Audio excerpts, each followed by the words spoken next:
Maria, Maria é um dom, uma certa magia, uma força que nos alerta de uma mulher que merece viver e amar como outra qualquer do planeta.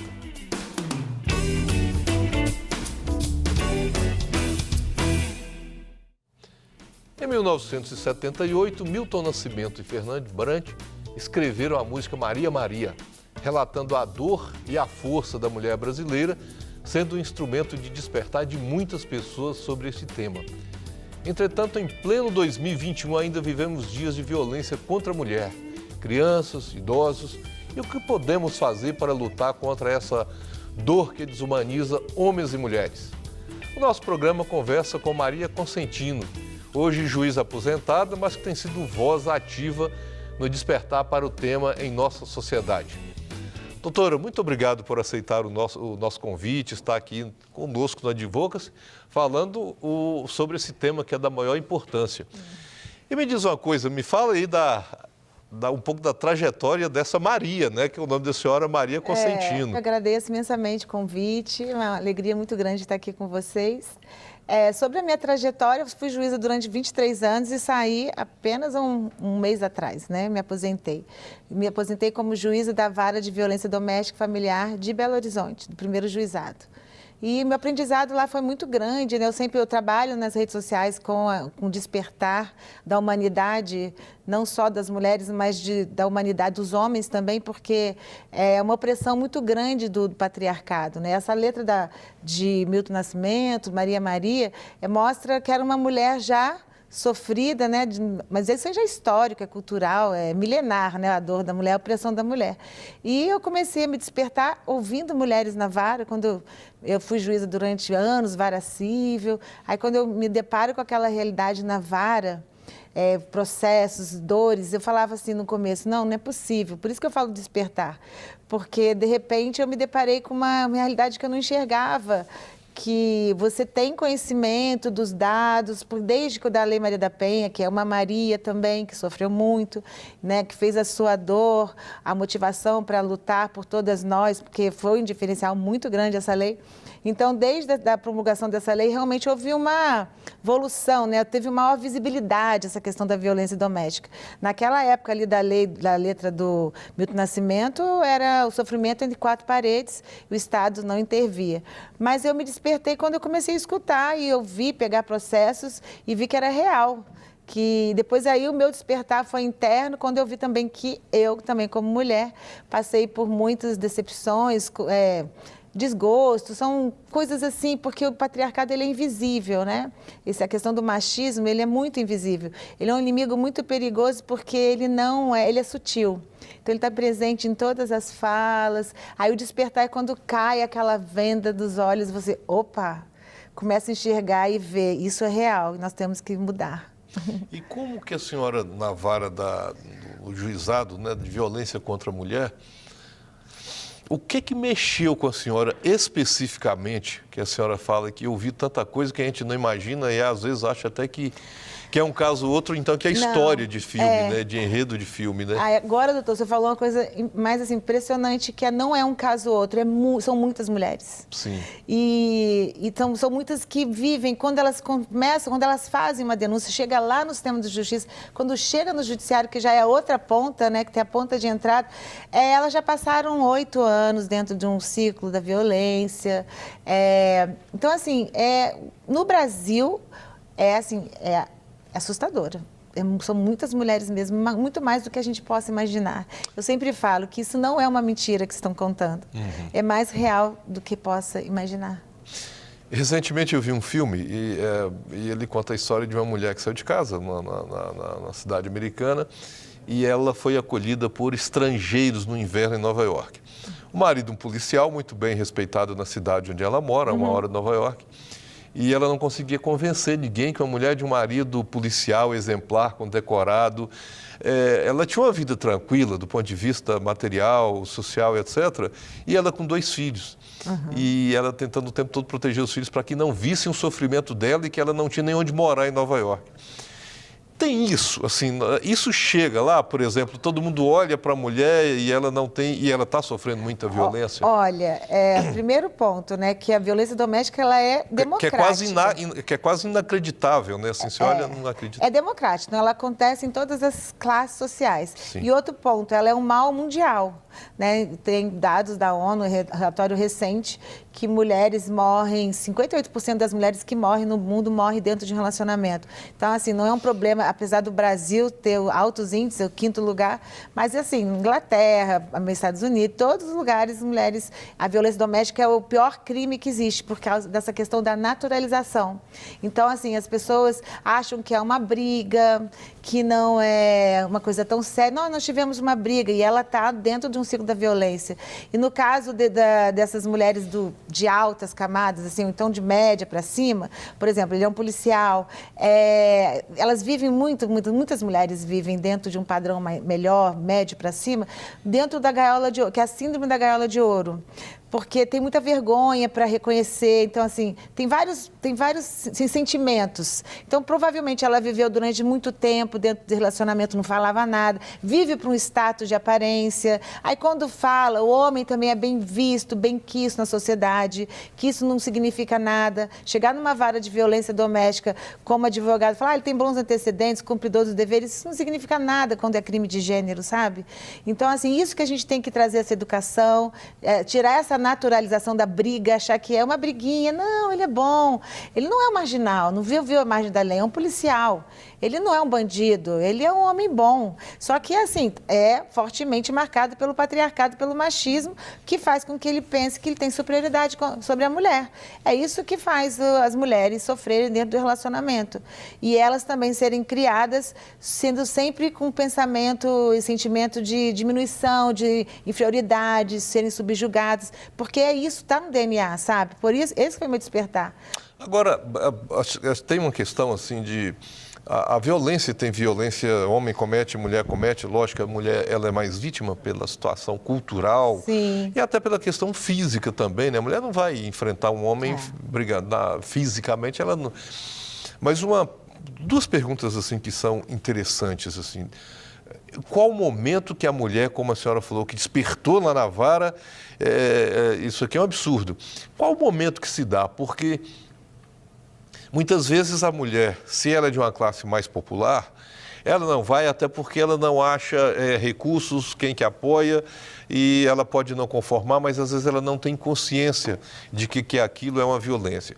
Classe média para cima, não há também na questão da violência aquele momento de a mulher admitir para ela própria que ela está sofrendo violência. Por exemplo, a mulher relaciona, circula, é formada, tem muitas vezes um negócio, viaja para o exterior, tem contato com pessoas enfim, não é difícil para ela admitir que ela está sofrendo violência, e aí é um momento mais demorado, aí é que é difícil e faz com que a denúncia seja mais demorada? Em todas as classes, as mulheres têm muita dificuldade de se reconhecer como vítima. Nas minhas palestras, eu sempre falo quais são os maiores desafios para trazer efetividade à Lei Maria da Penha. Primeiro, é através ela de... tomar consciência.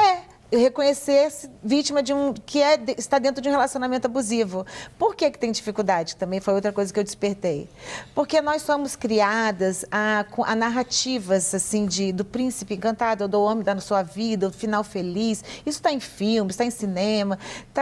Mas isso não já acabou um pouco, doutora? Não. Por exemplo, assim, classe média, as mulheres são mais emancipadas. As meninas são muito emotivas, as mulheres são muito emotivas, elas sempre sonham com um final feliz, elas valorizam muito um relacionamento, muito mais do que a vida própria, apesar de ter, mas assim, nós somos criadas assim, recentemente, doutor, teve uma pesquisa em São Paulo com crianças de 5 anos que perguntaram qual era o sonho delas. 90 e tantos % era casar e se casarem. Então, assim, nós somos criadas, apesar da minha idade, na minha época ser muito mais, mas hoje eu ainda vejo, minha filha é zero isso, ela não recebe essa educação. É aí que nós temos que mudar, né? A gente vai mudar a violência, essa questão, na educação, a forma que nós vamos educar nossas filhas e filhos. Mas os exemplos também, né? Que são a violência intergeracional, que é aquela que você cresce dentro de casa presenciando o pai sendo pode ser que não pratique uma violência física, mas sempre abusiva, agressivo, xingamentos. Então a menina cresce acha tudo muito naturalizado. Então, ela acha que um relacionamento é ser subjugada, viver, submeter. E o homem vai aprendendo o quê? Que mulher tem que ser tratada daquela forma. Isso é muito sério, esses comportamentos, essas narrativas que vamos repetindo, que a gente tem que quebrar. Agora, só lembrando assim, o fato de ela sonhar com o casamento, né, não significa que ela admita ou deva admitir. Não, na verdade, sonhar com o casamento... assim como um ideal de vida. Não, na verdade, tem que estar lá a violência, né? Não acabei de completar. É sonhar com um final feliz. Sim. Então, quando você tem o sonho de ter um final feliz e está dentro de um relacionamento, ele já começa a dar sinais, só que você reconhecer que aquele projeto é falido, que você não aceita. Lógico que todas as pessoas... É como se abrisse mão de um sonho. Que eu não acho que eu não completei, porque claro que o nosso sonho somos seres, né, relacionais, de ter alguém que complete, que te faça feliz. Mas isso, quando você é criada com foco exatamente para ter um casamento que o final é feliz e que tem que ser feliz, então, para você reconhecer, quando ele começa a te dar sinais que aquele projeto que você tem é falso, que você estava iludida, que você tem que colocar o pé no chão e enxergar porque ele te xingou a primeira vez, porque ele te humilhou, ele falou que você está gorda, não sei o quê, começa assim, né? Com essas agressõezinhas, que são coisas pequenas, aí você tem o perdão, você perdoa, você ama, é o homem da sua vida. Só que no outro dia ele vai de novo te xingar, é o homem que você idealizou. Então, assim, a gente romantiza muito. É o projeto de vida tudo, lógico que não, é muito bom buscar alguém para ser complemento, sim, não sou contra o casamento, jamais. Mas é nesse sentido que eu falo, porque às vezes a mulher, ela vai olhar, gente...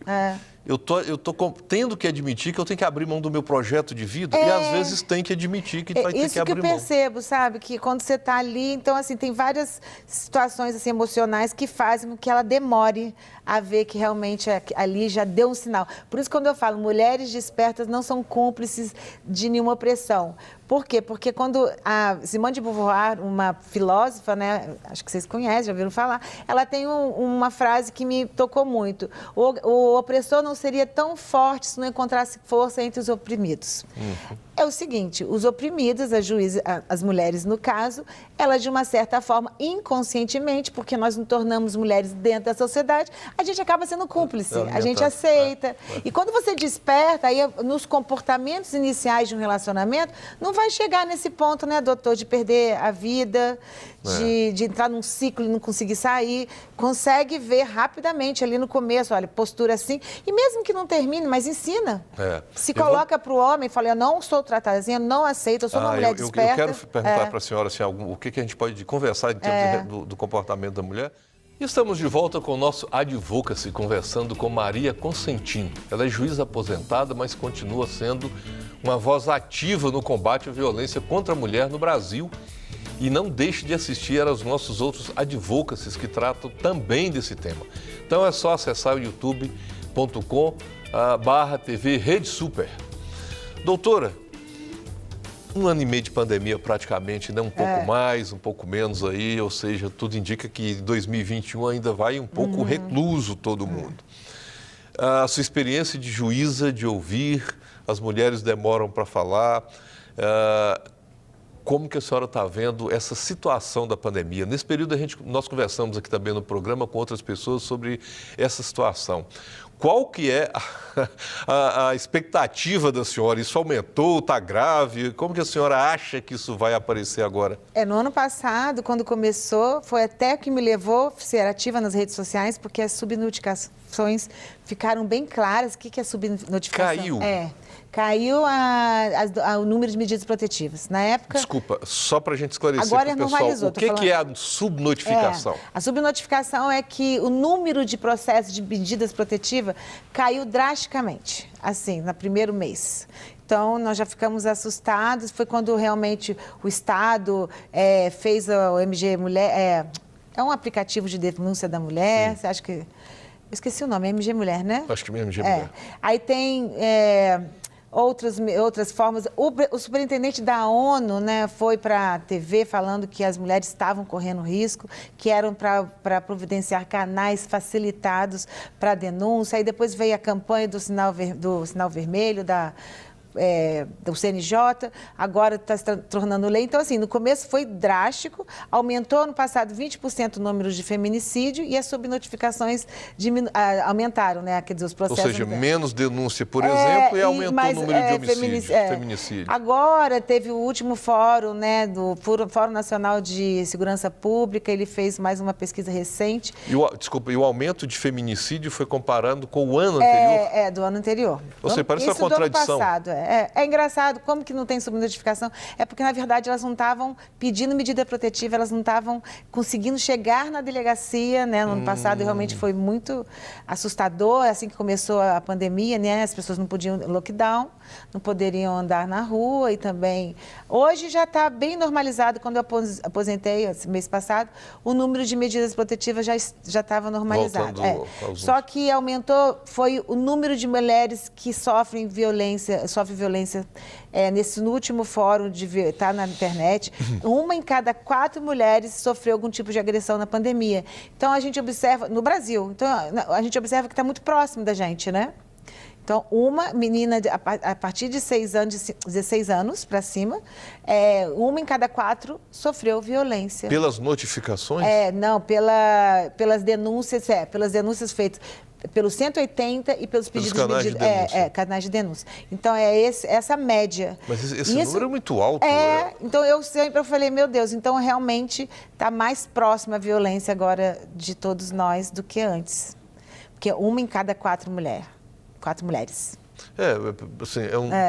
São números muito altos, né? Porque 1 em cada 4 mulheres no Brasil, milhões. Isso foi do mês passado, saiu. E de qual período que é? Foi desse período da pandemia. Da pandemia? Todinho, desde quando começou a pandemia. Tem na internet, Fórum Nacional de Segurança Pública, então tem esse... E tem outros dados bem interessantes lá. Então a situação não está boa.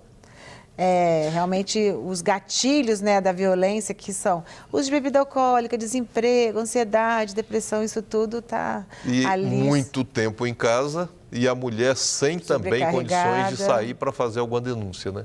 Sobrecarregada com filhos também estudando em casa. Então, os homens que não são bons, né? Tem muito homem bom, né, que ajudando a mulher, mas esses que não são conscientes, que não ajudam as mulheres, sobrecarregam demais as mulheres. Esse é um problema realmente social nosso que temos que enfrentar. E nesse período e nessa análise, também a partir desses números, o que mais se vê? Tem a violência psicológica, a humilhação e etc. Elas superem muito a violência física? Eu tenho por mim que grande parte dos relacionamentos que eu conheço existe ali uma violência psicológica, que é o controle, manipulação. E eu acho que a mulher permite, né? Que nós estávamos falando no outro bloco, sobre a questão de você se despertar e cortar logo alguns comportamentos, porque depois vai crescendo ali, então ela se torna uma vítima. O que é violência psicológica? Muita manipulação, excesso de ciúmes, controle, isolamento da família, xingamentos. Então, assim, aí mistura com a violência patrimonial às vezes, muitas vezes não tem nem a violência física, fica só na violência. Só não, porque é a violência pior que existe, né? Que essa é a violência da alma. Destrói almas, assim, acaba com o espírito, a mulher se perde dentro com ela mesma, ela não sabe quem ela é mais. Tem muitas mulheres com quadros depressivos. Então, assim, é uma violência terrível e muito presente também.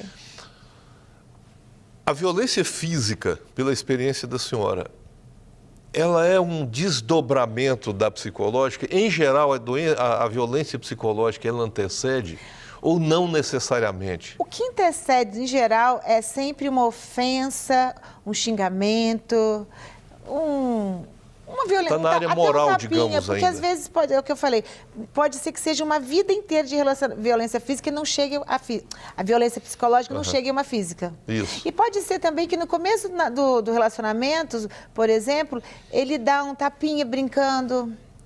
Aí brincando mais ou menos assim, poxa, aí ela fala, nossa, mas não, foi brincadeira. Isso já é uma violência, uma via de fato, né? Então, assim, mas geralmente... É o começo. Mas geralmente começa com xingamentos e, assim, de repente, cala a boca, você insuportável, você é burra. Então, assim, são coisas assim, que ela leva um susto, tá ali no começo do relacionamento, estava tudo tão bem, de repente vem um xingamento, só que isso vai aumentando. E o ciclo da violência, ele é muito perigoso, né? As mulheres, quando elas entram nesse ciclo, que a Maria da Penha e todas que chegaram a ser vítimas de um feminicídio, todas estavam dentro de um ciclo, que é começar com esses xingamentos, depois com uma explosão que pode vir até uma violência física e depois a lua de mel. Só que dentro desse ciclo, o perigoso é o seguinte, isso é estudo comprovado, que no ciclo, o prazo para retornar ao ciclo, o tempo, ele retorna muito mais rápido, foi agora nesse mês, às vezes no começo vai demorar 1 ano, agora depois vai intensificando, cada mês vem um ciclo. E cada vez, quando vem no momento da explosão, a violência é mais intensa. Aí que muitas mulheres perdem a vida. Doutora, a lei trata dessa violência psicológica também mais detalhadamente ou fica à mercê, digamos assim, da autoridade que investiga ou julga? Graças a Deus, nós estamos aprovando agora, né? O Senado já aprovou semana passada, o crime de violência psicológica. Aí vai ser uma grande conquista para a luta do enfrentamento à violência doméstica no Brasil, que em Portugal já era tipificado, na Espanha. E o que é, assim, como tipo penal, o que está sendo vai ser o crime de mulheres que são vítimas só de violência psicológica. Então, eu não li o tipo penal, mas eu acredito que eu fiz parte lá em Brasília de um grupo de trabalho, né? Então, nós fizemos a proposta lá aos juízes, promotores, quem estava dentro desse grupo, que teria que ser através de atos reiterados, porque ser um crime de perigo, não de dano. Então, assim, porque isso eu vejo na minha prática, né? Quando eu fazia audiência. Por sinal, acho que eu vou sentir muita falta de audiência, meu contato com as mulheres, que mudou agora, mas eu estou mais próxima delas agora, né? Mas aí ali eu sempre perguntava e elas sempre relatavam que foi uma vida inteira, né? A gente estava apurando ali na audiência uma agressão física e eu sempre queria saber como que começou. Aí sempre, assim, uma vida inteira de violência psicológica. Então, assim, atos reiterados, né? Então, aí o juiz consegue condenar. Vai ser eu acho que é um avanço incrível. Os homens têm que tomar muito cuidado. E a prova, que é uma questão complicada em matéria de família? Aí que eu falei, sendo crime de perigo, não precisa de um laudo, né, psicológico, psiquiatra, dizendo que ela está em depressão, porque não vai precisar não é um crime de dano, não precisa do resultado. Através de atos reiterados. Então, você testemunhas, são os prints de conversas, as ofensas na internet, que tem várias, que é o crime, a violência moral, injúria, difamação, difama a mulher, pessoas, testemunhas, então tem muitas provas. Vizinho que ouve. Xingamentos, então, tem muitos vizinhos. Por isso tem aquela lei, né, do condomínio. Sim. Porque as brigas, quem são as testemunhas de violência doméstica, geralmente são dos vizinhos, no condomínio, naquele bairro. Porque é dentro de casa, né? É muito complicado, assim. Tanto isso é complicado para, digamos, vara de família, quando se quer pleiteia um divórcio, alguma coisa. E hoje não é tanto porque se alguém chega lá e fala, eu quero separar, acabou. O juiz não tem mais como impedir. Lógico. A história do divórcio não existe mais no direito brasileiro, né? Então, a pessoa chega lá e fala, mas era sempre um problema, que também aplica-se à área da infância e da juventude, né? Assim, a violência contra a criança dentro de casa é sempre um problema, uma dificuldade para se provar. Nossa. Não só o ato, né? Mas também o autor. Que é uma violência doméstica também, né? Que é a violência doméstica, sem dúvida. Tanto é que a lei da Espanha, da Chile, inclui na violência doméstica, na lei, as crianças. Mas, assim, o que é importante é conscientizar a população, a comunidade, a sociedade, de que isso não é uma briga de marido e mulher, que é uma questão hoje de interesse público, é uma questão de ação pública, né? É segurança social, é contra a sociedade. A gente tem que conscientizar e tem que ligar sim, o vizinho tem que ligar, tem que chamar. E outra coisa, é difícil, ela vai chegar depois vai falar que não é nada, grava, todo mundo tem celular, né? Doutora, mesmo que ela fale que não foi nada, é melhor chamar a polícia, porque isso já é um ato que pode ser que ajude a coibir. Pode até salvar a vida dela. Pode salvar a vida. E também coibir para o futuro. E um ponto interessante aqui que a senhora falou, mas nós estamos chegando aqui no finalzinho, mas eu vou deixar dois deveres de casa para o terceiro bloco. Um é falar sobre a imprensa, se essa divulgação é importante, e o outro que a senhora falou foi diminuíram as notificações, ou seja, os pedidos de medidas protetivas caíram, mas aumentou o feminicídio. Então, a Lei Maria da Penha não resolve nada. Olha, resolve sim, nós vamos voltar nesse assunto aqui no próximo bloco. Eu vou pedir a senhora mais uma vez um minutinho aqui para a gente fazer um rápido intervalo. E se você quiser nos acompanhar aí pelas redes sociais, mandar contribuição, fazer pergunta desse tema e de outros programas, acesse lá o @Programa Advocacy e nós já voltamos. Ela foi juíza do Juizado de Violência Doméstica contra a Mulher, né, doutora? Aposentou recentemente e está aí numa grande campanha, um projeto enorme aí de falar sobre esse assunto da violência contra a mulher. Eu vou pedir à senhora para a gente ver um vídeo e na sequência a gente comenta sobre ele. Quer dizer, você fica calada, você não pode dizer nada, eu que decido tudo. Cala a boca! Isso não existe. Não, nunca ouvi você. Nunca. Fala assim, meu filho, eu não tô acostumada Não, com você nunca falando falei alto. isso. Mas eu quis falar para esse pessoal entender. Eu sei. Isso é absurdo. Nunca, aqui em casa não tem levantar a voz Nunca. assim. Nem Graças entre a nós, Deus. nem com os Não. nossos filhos, não. E assim... Está errado, isso é pecado. Ao Isso é mesmo pecado. tempo, Gritaria é pecado. a Bíblia fala, né? Sujeitai-vos uns aos outros no temor do Senhor. Doutora, ali até viu que foi um vídeo, não é real, né? É um casal conhecido, e eles fizeram esse vídeo e a mulher assustou mesmo assim.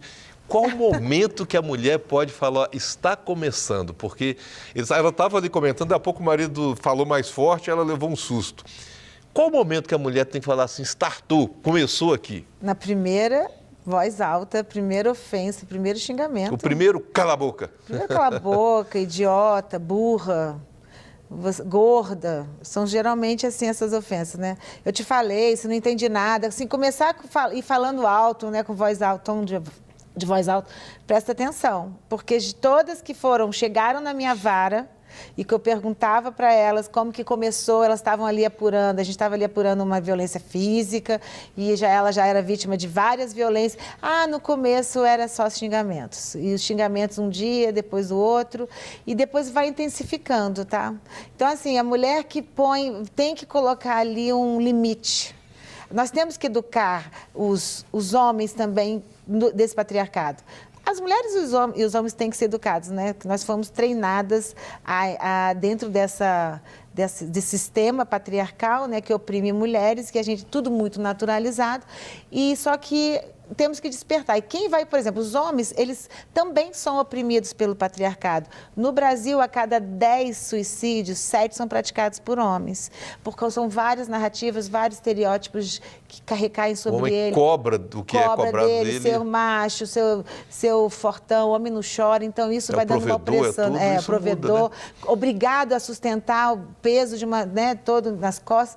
Então isso vai trazendo essa opressão para o homem também. Então, eu acho que nós temos que nos desconstruir tudo que se está, essas narrativas, esses estereótipos que estão aqui impregnados no nosso inconsciente coletivo, que eu sempre falo.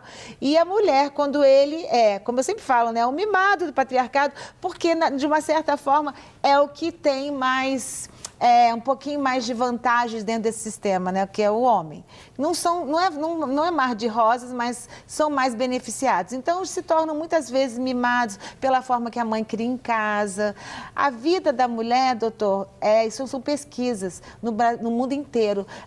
São muito mais obstáculos a mulher para conseguir uma... Sim. Então, as mulheres têm muito mais obstáculos. Isso já está certo. E tem muito mais também, eu acho que tem muito mais também obrigações, que às vezes tem em casa que tem que trabalhar o filho, uma série de coisas. Papo de mimimi, de feminista, não, realmente tem muito mais obstáculo, é uma vida mais difícil. E os homens têm uma vida um pouco mais fácil com relação a essa questão de gênero. Então, eles se tornam mimados. Então, assim, se xingou, tem que se impor. Só que eu acho que isso não significa brigar, ter uma postura agressiva com o homem. Pois é, a nossa luta não é contra o homem, é contra um sistema que a gente tem que desconstruir. Então, trazendo amorosidade. Eu acho que mulher se impõe, eu gosto muito daquele livro, né, Os 5 Linguagens do Amor.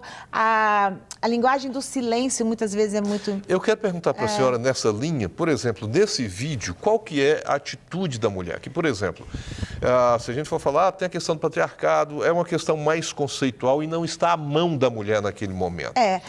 Mas num vídeo como esse, qual que é a atitude da mulher? Ela denuncia no primeiro ato, ela fala com o marido ali firme. no primeiro xingamento, assim, cala a boca. Qual que é a dica da senhora para a mulher num caso desse? No caso, ali, por exemplo, ela ainda não praticou nenhuma violência. Agora, a violência psicológica precisa de atos reiterados, vários xingamentos, quando ela vai perdendo a autoestima dela, né, como nós já falamos. Ali ela tem que se impor. Então é isso que eu falo, né? Mulheres despertam. Como que é isso? Falando firme, dizendo que não gosta, que ela não está ali para ser tratada daquela forma. Marcando que não vai aceitar. Marca o que você quer da sua vida. Mulher desperta é assim, não precisa brigar, não precisa retrucar da altura que ele fez. Se ele não entende, se retira. Eu gosto muito dessa linguagem do silêncio, mostrar que não gostou. Ou seja, a mulher deve marcar ali naquele momento que ela não gostou e não vai aceitar aquela linha. Exatamente. Se vier a segunda vez, aí já avisa a terceira. Terceira, olha, sinceramente, eu acho que eu não sou muito de me demorar onde não tem amor, não. Tanto é que eu sempre falo isso, amor não me demora. Se ficar me agredindo sempre, como que você vai querer viver num relacionamento assim, né? Numa vida assim, sem amor? Porque o amor próprio é muito importante, né? Por isso que a gente fala tanto de amor próprio. Mulher, porque quando você se ama de verdade, você quer... Se você tem o autocuidado, o autorrespeito, você quer que a pessoa que se relaciona com você dê o mesmo tratamento, né? E qual que seria, por exemplo, na sequência, a mulher deve fazer? Procura um apoio psicológico, orientação jurídica? O que a senhora sugere? Porque, assim, pensando no caso prático de quem está nos vendo agora, e todo mundo conhece um caso de violência contra a mulher, mais próximo ou mais distante, qual que é o conselho da senhora na sua experiência de juíza? Eu falei no começo que sem amor não me demora. Quando você está no início do relacionamento, você consegue sair. Você consegue botar o seu pezinho no chão, olhar com muita clareza. Eu falo com muitas mulheres pelo Instagram, direct, então elas mandam, olha, a senhora me ajudou muito, você me ajudou muito. Eu saí logo de um relacionamento no começo e despertei. Agora, quando já está ali dentro, naquele emaranhado, aquela teia emocional, que é a codependência emocional dentro de um relacionamento abusivo, aí ela tem que buscar ajuda. Não vai fazer assim, hoje eu vou sair, não consegue. Não vai. Não consegue. E é emocional, doutora? É, muito emocional. Muitas vezes não é nem procura uma ajuda psicológica. Terapia.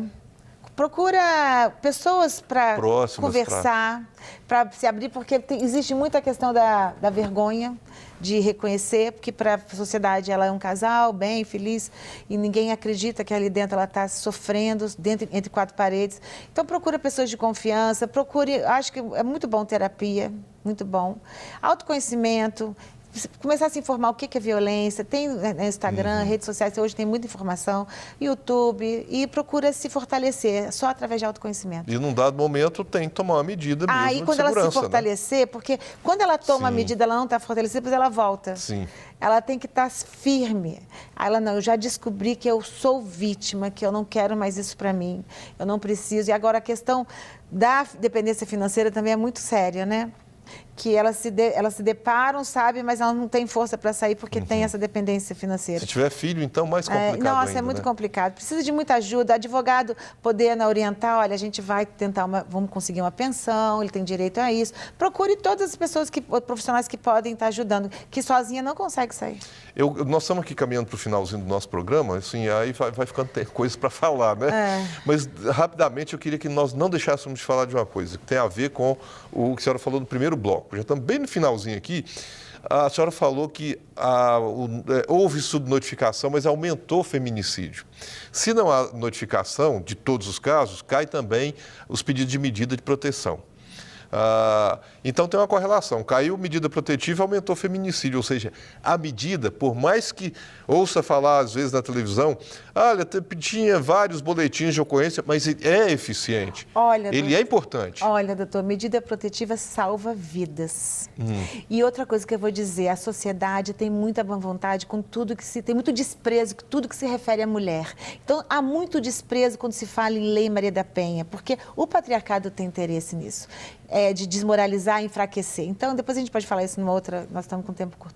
A medida protetiva salva a vida, procure Gente, medida olha, protetiva. isso é importante, porque é até o depoimento de uma juíza da vara, né? Tem que acreditar sim, porque tem alguns estados que têm pesquisa, o Distrito Federal, 70% do feminicídio no ano passado eram mulheres que não possuíam medida, é um número elevado. Sim. Então, e as outras também não possuíam, às vezes possuem, mas também não dá valor, volta, entendeu? Faz a reconciliação, igual a doutora a Viviane, a juíza, que estava com uma medida, atendeu o pedido da filha, foi levar as crianças para encontrar com o pai, às vezes releva, entendeu? Então, muitas vezes é nessa situação que acontece o feminicídio. Não, e assim, a mulher deve ser a primeira a primar para que a medida protetiva seja cumprida, né? Ela não deve transigir com isso. Tem que conversar com muitas mulheres que já tiveram, que elas falam que se libertaram, é uma chance de recomeçar, porque quando tem, assim, proibido de ter contato, quando o abusador ele é um narcisista, né, psicopata, você tem que cortar todo tipo de contato, porque toda vez que ele estiver perto dela, ele vai diminuir, ela vai ficar mal. Então tem que cortar e a mulher consegue se refazer. Eu falei aqui que a gente está chegando no finzinho, estamos mesmo, mas e a imprensa ajuda nisso? Muito, campanhas, muito, tem que falar muito. A lei trouxe isso, a Lei Maria da Penha trouxe isso, essa visibilidade, a mídia, a imprensa, traz o quê? Porque sempre aconteceu, né? Aí as pessoas falam, o feminicídio aumentou, as mulheres estão sofrendo. Não, nós temos denunciaram mais, né? Denunciamos mais, tem muito mais visibilidade, se fala mais, as pessoas têm mais consciência e tem que continuar. A gente tem que desconstruir isso. Uma coisa que é um comentário que eu faria a imprensa é importante. Agora, deixar de falar apenas das mulheres que sofreram feminicídio e tinham medidas protetivas, mas às vezes também mudar um pouco isso, né? Olha, tantas mulheres tinham medidas protetivas, mesmo que não fale quem é, mas e conseguiram com isso se libertar dessa situação de violência, porque isso estimula as mulheres a tomarem as medidas. Eu sou muito curiosa e todo caso que eu vejo de feminicídio, a maioria não tinha medida protetiva. A imprensa gosta de falar porque quer desmoralizar a Lei Maria da Penha, mas pode começar a observar quem está nos assistindo. Vai lá ver todas essas notícias que saíram agora. A maioria não tinha. Grande maioria. Quase então, todas. gente, olha, não deixem de fazer as devidas denúncias. É lógico que não pode sair um denuncismo sem fundamentos. A mulher precisa de orientação, procura um advogado, procura a delegacia. A delegacia vai estar preparada, a Defensoria Pública, para saber se tem ou não até chegar no Judiciário, mas precisa de ter as denúncias, né? A lei está aí para ser utilizada, ela é um presente para a mulher. Obrigado, doutora. Espero também que assim, o seu trabalho continue sendo aí presente para tantas mulheres que estão numa situação e às vezes nem sabem, né? Obrigado pela participação da senhora aqui conosco, viu? E concluímos mais este Advocacy. E o que a igreja tem a ver com isso tudo? Porque quando nos calamos somos parte do problema, mas quando falamos e agimos somos parte da solução que traz a paz. O que o mundo e a música chamam de magia, nós chamamos de a paz de Deus. E tudo que o mundo precisa é dessa paz. Quer registrar aqui a sua opinião, seu entendimento sobre esse tema ou sugerir uma pauta? Então comente lá nas nossas redes sociais ou envie a sua mensagem, lembrando que esse e outros programas estão no YouTube da Rede Super. Até lá!